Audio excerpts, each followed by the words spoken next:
we have to go back to finding the inches. And so many times you preach the inches in football, and I can think of 5 plays right now that if they go your way, we don't talk about 30-6. We may not have a win, but we don't talk about 30-6. How easy is it for you to just kind of point back at the chalkboard and be like, remember the inches, remember those little tiny things? That's sort of human nature, you know. I think the highs are never as high as you want them to be. You know, you sort of like walk in the house and after a win and you're like, everything's sort of good, and you just get on with your life and start thinking about the next game. When you lose a football game, you tend to go over every little thing and say, well, if this would have happened, this wouldn't have happened. And you know, really, I mean, the whole world changes. You know, our future is not etched in stone. So if we don't fumble that ball, or we pick off a pass, or we do this or do that, you know, maybe we don't do this later on. Maybe these things don't happen later on. And that's crazy to think like that, but that's the reality of what we're dealing with here. You know, when you run a particular play, if you were just decided to run another play, maybe those things don't happen. But those are the type of things that go through your head as a coach.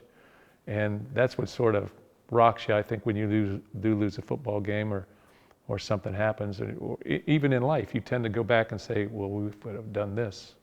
And but that's life. Do you, as the head coach and as the mentor to these guys, and your wisdom, and do you kind of like cross your hands and have that moment where you're like, yeah, I mean, these guys are probably thinking about it the way that I'm thinking about it, or hopefully they're learning that aspect that seasons are a journey. You're not supposed to win a national championship or the Big Ten in the 3rd week of the season, and how these things have to play out for them to finally get to that.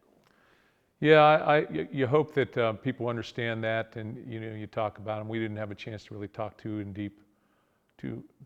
much in depth this Sunday because of Mylan Hicks' passing and everything. So everything football really became, you know, just something else. It just became very secondary. But we got back to it, you know, on Monday, and then we'll meet with our players today. So that's what you hope a great locker room is able to do. If you have a great locker room, good things happen, good things follow difficult situations. If you don't have a good locker room, you know, things tend to spiral downward, I think. We've always had a good locker room here. That's been one of the things that we've tried to make sure that we do have, but it's always a test. You know, life is a test. Transferring into the Mylan thing, the tribute you have today, the tribute with the helmet sticker for this weekend, the black shoes, the black socks. Do you have a moment, a memory of him, a play that maybe he made that you just were like, that's my guy? Yeah, I can't really think of it. In a Baylor game, he played a lot of football for us and made some big hits. You know, he's made big plays on special teams. I remember him making a play on a ball in the air, and one of our players told the story the other day. His contact lens came out, and so he's trying to get Sally Nogle, our trainer, to get him a contact lens to put back in his eye. But in the meantime, he'd fractured his whole arm, his forearm. And he's not even complaining about that. He's trying to get the contact lens back in his eye. So that's Mylan. I mean, he's a tremendous competitor and tough guy, and he played on passion. Is it what kind of atmosphere is that to walk into as a head coach to the Sunday meeting with the players when you have to, you kind of said it, put life in football into perspective when young people are going away too soon? You know, it's emotional. It was emotional for me and for our staff and for our players. You know, it's something that you don't really want to deal with, but you deal with it. You know, you have to. That's why they call you coach.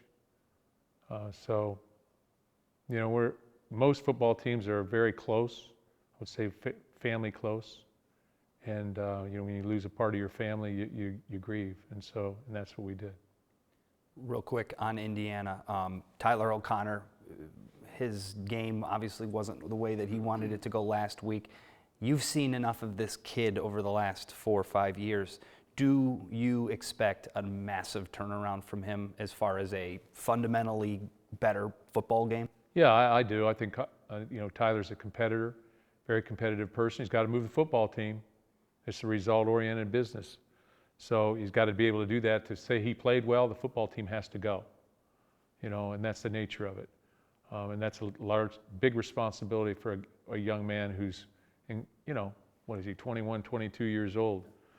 So big responsibility for guys that age, with a lot of pressure on them from the outside media and fans and those type of things. But he's been very strong. He's been, I expect him to be very good, and he competes. And like I've always said, hey, you do your best, you compete, and you be aggressive in your approach. Things usually take care of itself, and that's all I can ever ask. Teams have had some success throwing the football on you guys early this year. Indiana's a team that likes to throw it about 40 times a game. Is this? I don't want to look at it from the negative aspect, but this is a great opportunity for your back end to really kind of, hey, your game here. Let's one of your big moments to shine. A little bit of misconception in that Indiana wants to run the football too. They want to run it. They want to speed the game up and slow it down when they want to slow it down. So, be a challenge for us. It always has been. We played Deshaun Kaiser. And we played a guy that got hot the other day, and we got him in third and long situations and didn't convert. And that's really on the defensive side of the ball. That's what happened. So you want to congratulate the guy who played against you and respect that, but some of it's us too. So you need to take the things that we can control and right the ship. But that's what we do. You coach little things. We're coaching the inches, and we got to execute the inches though too.